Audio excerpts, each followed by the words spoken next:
Nel 1956 Michele Ferrero acquisì in Germania una vecchia fabbrica di armi, in località Stad Allendorf, a 150 km da Francoforte. La sua fabbrica di cioccolato ad Alba stava crescendo in Italia e Michele sentiva bisogno di trovare nel nord Europa un mercato dove il consumo di cioccolato si distribuisse su tutto l'anno. A quei tempi, infatti, l'azienda doveva far fronte a un calo di vendite durante la stagione estiva. Spesso era costretta a ritirare i prodotti dal mercato per evitare di deludere i clienti con qualcosa di sciolto che non valeva la pena comprare. L'origine della scelta della Germania come primo potenziale mercato fuori dall'Italia sta dunque il bisogno di un fatturato uniforme durante tutto l'anno.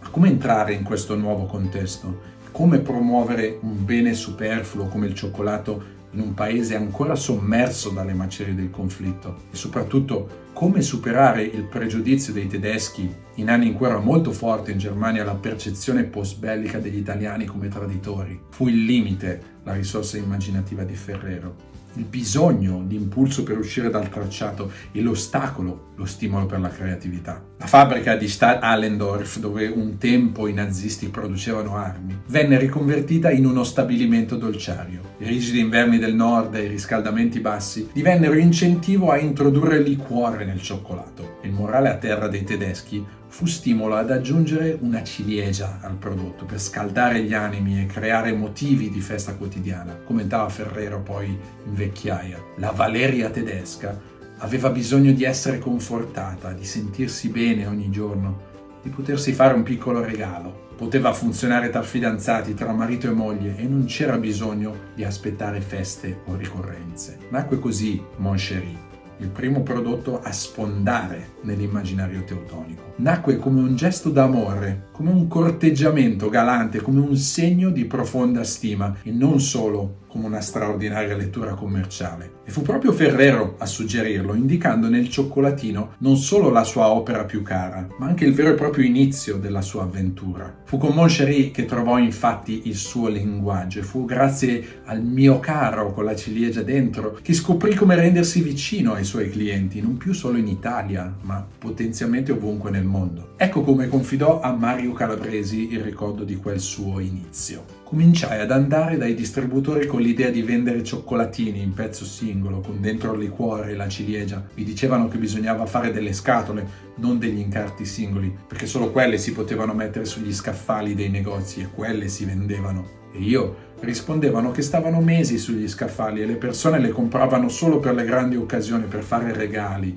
Io invece pensavo a qualcosa che risollevasse il morale, che addolcisse ogni giorno la vita dei tedeschi. C'era il cioccolato, la ciliegia e c'era il liquore che scaldava in quell'epoca fredda e con scarsi riscaldamenti. Qualcosa che avesse una carta invogliante, elegante, lussuosa, di un rosso fiammante, che desse l'idea di una piccola festa ad un prezzo accessibile a tutti. Insistetti finché non trovai un uomo intelligente che si fece conquistare dalla mia idea. Ferrero, certo, aveva letto bene la situazione e aveva dato una forma calorosa e chiara alla propria intuizione, ma il successo tedesco di Mon Chéri si legò anche a una meticolosa strategia di comunicazione. In tandem con Fiat, Ferrero strategicamente aveva fatto parcheggiare 10 Topolino rosse nelle 10 stazioni principali della Germania e le aveva messe in palio in un concorso nazionale. L'anno successivo lo aveva abissato con un premio di diamanti. Questa sua campagna ebbe un enorme successo e contribuì a modificare la percezione negativa degli italiani e a creare attorno al prodotto un'aura di sensualità, di memorabilità, di desiderabilità. Ed è proprio questo immaginario interno del prodotto, il suo mondo, il fattore segreto della sua affermazione. Ed è proprio nella capacità di costruirci sopra un vestito speciale di festa,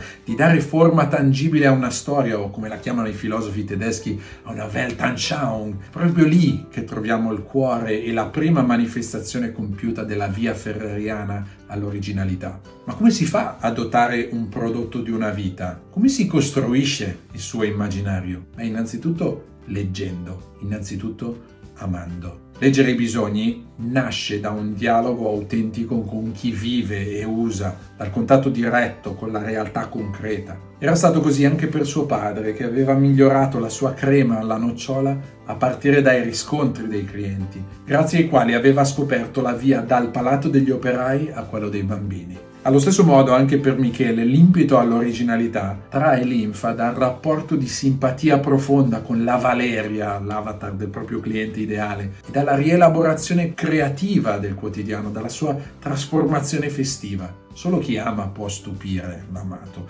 solo chi fa festa sa come attirare l'attenzione, solo chi racconta sa magnetizzare con le sue storie. È a partire da questo sguardo amante che nasce l'impeto dell'originalità. Le indagini di mercato vengono dopo, a conferma di una fattibilità e a supporto di una copertura. È a partire dall'idea del prodotto come valore, sia economico che umano, che nasce la capacità di connessione di Ferrero con i suoi clienti, con essa la sua visione del profitto come un beneficio comune, cioè come scambio reciproco di beni, di idee, di esperienze. È a partire dall'autenticità di questo rapporto che nasce l'idea di un prodotto non in scatola, non anonimo di massa, solo per le grandi ricorrenze, ma un prodotto vivo, con una carta singola, monodose, da prendere, da godere, da regalare ad ogni occasione. Non c'è gioia più grande per chi crea di farsi leggere, di farsi trovare, di farsi amare. Proprio per questo scrivere o fare le cose giuste non basta. A volte costruire un prodotto perfetto che risponda a tutte le esigenze indicate dai clienti e segua tutte le corrette strategie di mercato non raggiunge il cuore vivo di chi lo usa. Lo sa bene chi produce vino e quante volte Ferrero ne avrà discusso con i produttori Langaroli di Barolo. La prova ultima di tutto è il palato. Il rischio di Ferrero, o la sua testardaggine se volete, nasce esattamente da questa idea del creare come un godere insieme,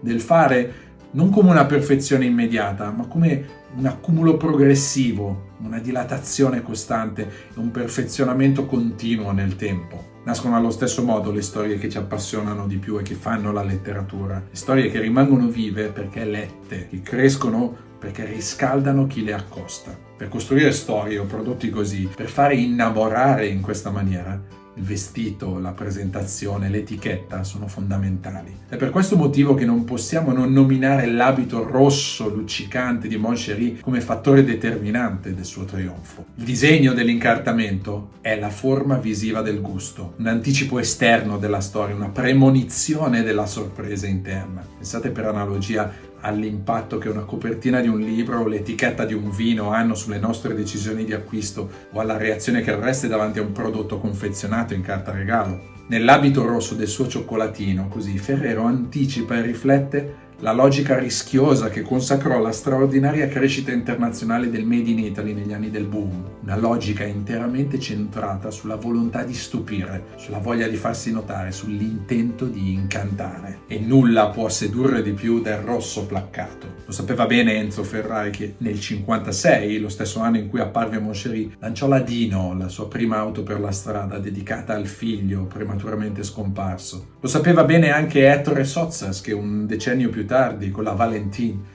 disegnò per Olivetti la Ferrari delle macchine da scrivere, trasformando un oggetto di lavoro in una delle icone più sexy della stagione della contestazione. Grazie mille, se vi è piaciuto questo video potete trovare altri contributi su Ferrero alla playlist Il fabbricante di cioccolato o altri profili di innovatori italiani in italiano alla playlist in italiano e in inglese alla playlist Innovators sul mio canale. Se vi sono piaciuti questi video vi invito a iscrivervi a questo canale e a seguirmi su LinkedIn o Instagram per aggiornamenti quotidiani. Grazie mille, arrivederci e alla prossima.